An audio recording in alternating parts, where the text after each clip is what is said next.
Hey everyone, I'm Michael Bruce, CMO at Agent Moves, and welcome to our Good to Great series. Welcome back if you've seen a few of these. We're all about sharing amazing stories of top realtors and how they got there so we can help more realtors become great. So let's jump right in with our guest today. I'd like you to meet Christian Cazares. Did I pronounce that right? Cazares.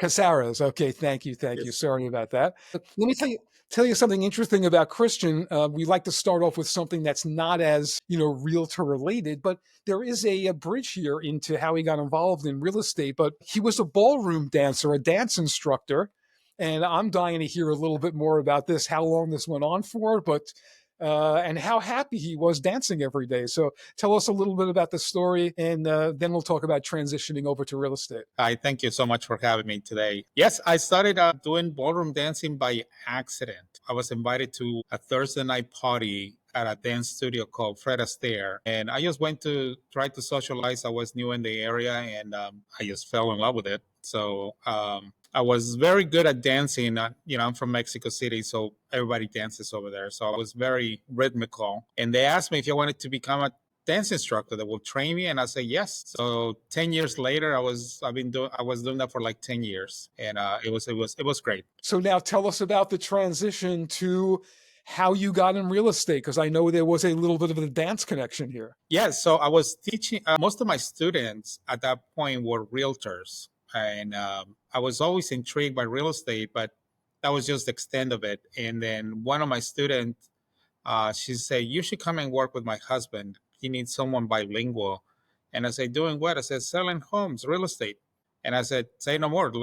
Tell me about it." And I got my license within a month, and I kissed my dentures goodbye, and got my suit and my real estate license, and I started doing it. Wow, wow, I love that. It's so great. So let's talk about that, right? So you get started right out of nowhere, and I can tell you're a passionate person. I think people in music and dance, you have this. Your DNA has passion in it. So tell me now, you get involved, real estate license in a month. You join his team. Tell me about like that those first couple of years. What were you doing? How did you start building your business? So I was lucky. I got in real estate around 2005.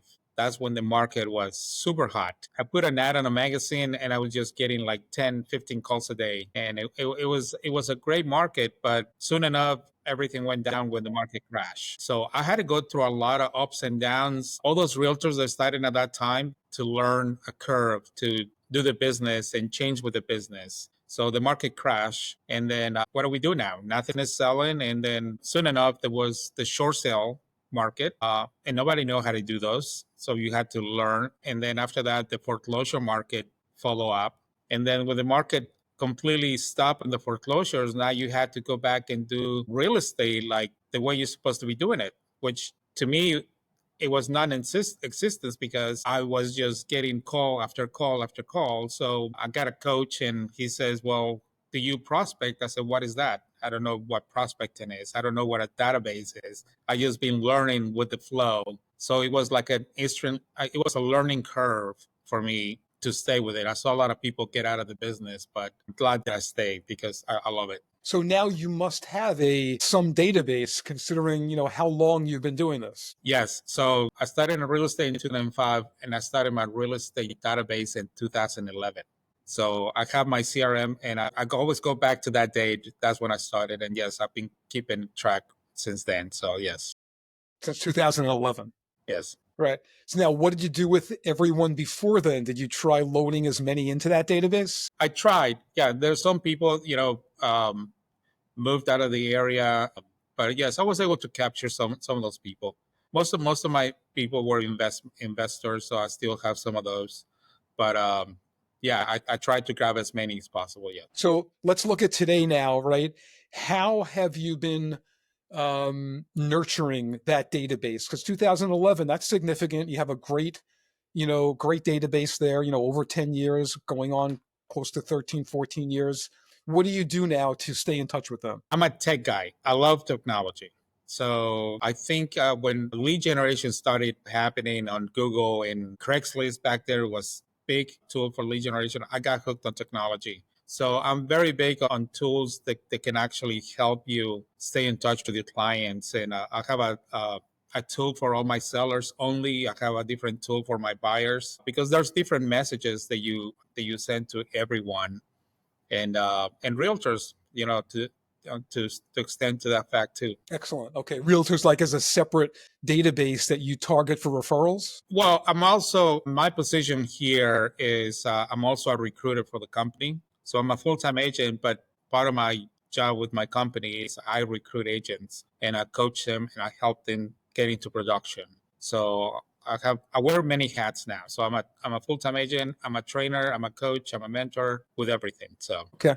Okay, great. So what's next? So talk to me about growth. Right. So here you are, right? You've been in this for quite a while. You've seen the market up and down. Talk to me about what's next for you. How do you look at growing your business?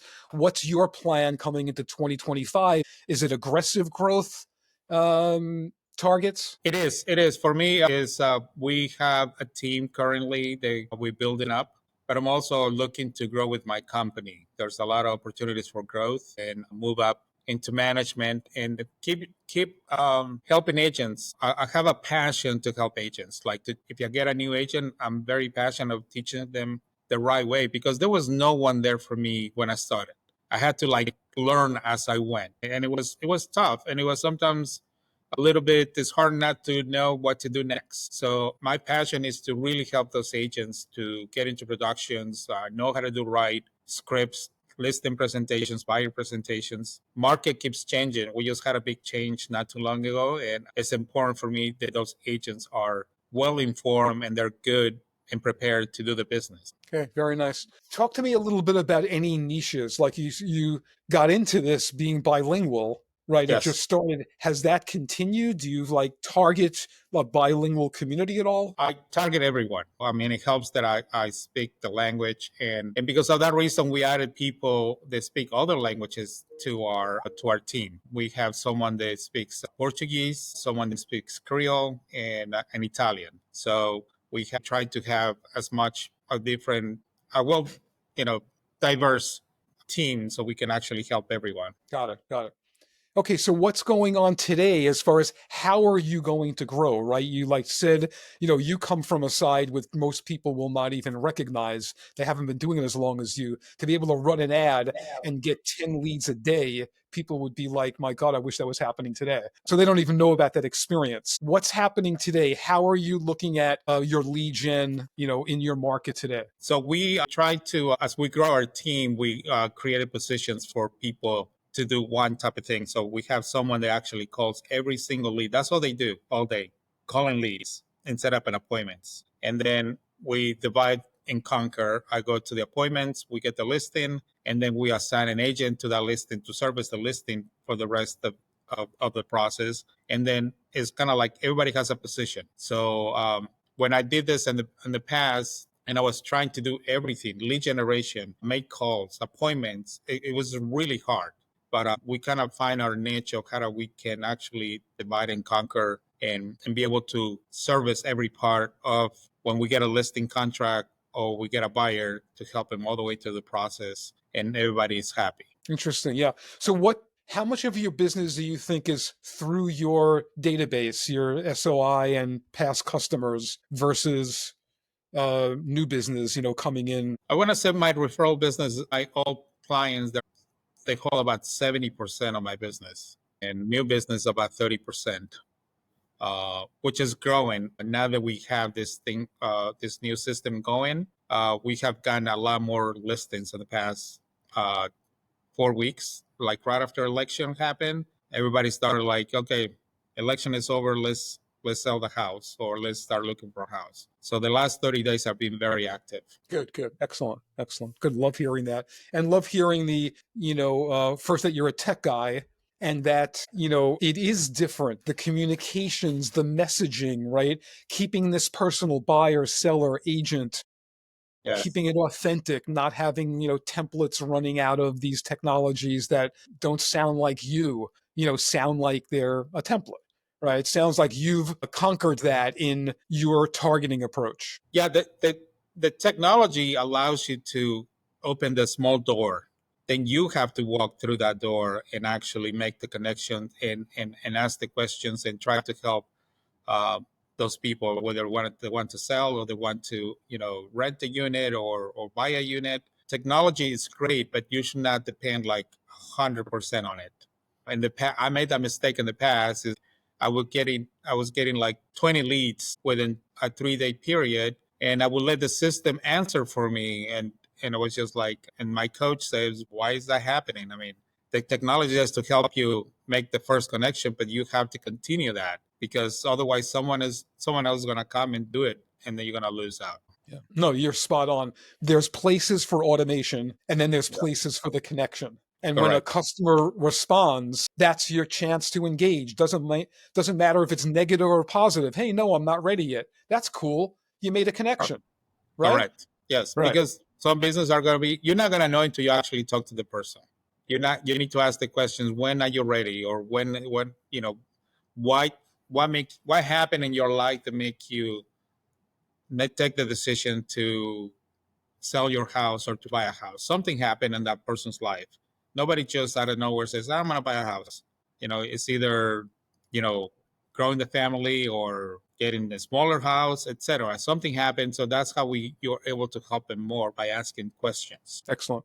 Yeah, so I like to leave people with one or two nuggets, of because I figure, if you can watch something and get one thing out of this, it's a home run, right? And you watch something for Yes. 15, 20 minutes, right? And there's definitely things already that you've brought up.